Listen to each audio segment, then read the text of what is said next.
particle of mass m oscillate along x-axis according to the equation x is equal to a sin omega t.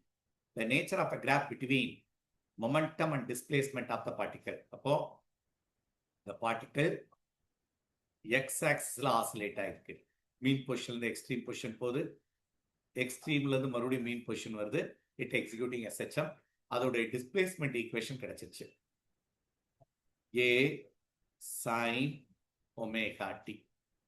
அடுத்தது இனிமே வெலாசிட்டிக்கு formula என்ன? First differentiation of x is velocity. இதை differentiate பண்ணு a omega sin omega t. இப்போ நம்ம x ஆக்சிஸ்ல x எடுத்துக்கிட்டோம், y ஆக்சிஸ்ல மொமெண்டம் எடுக்கிறோம். Momentum is nothing but mass into velocity.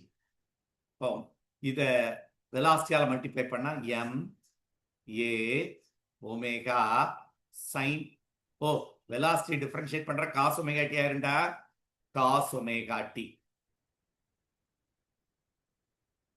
அப்போ இந்த டேர்ம்ல m a omega cos omega t. நான் இப்போ ஈக்குவேஷன் 1ஐயும் ஈக்குவேஷன் 2ஐயும் ரிசல்டன் கண்டுபிடிக்க போறேன். ஸோ இதுல இருந்து sin squared omega t from 1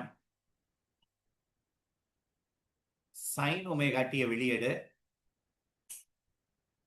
sin omega t is x by a. அதே போல from 2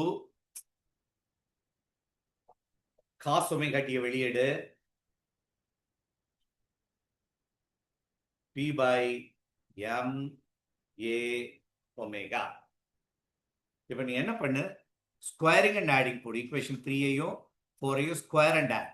Squaring and adding sin squared omega t plus cos squared omega t is equal to x squared by a squared plus p squared by m squared a squared omega squared, which is nothing but x squared by a squared. இது ஒரு constant, amplitude constant. அப்போ இங்கேயும் அதே போல plus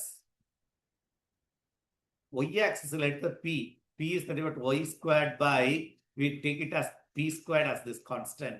So this is an equation of ellipse. This is an equation of ellipse. So the answer is ellipse.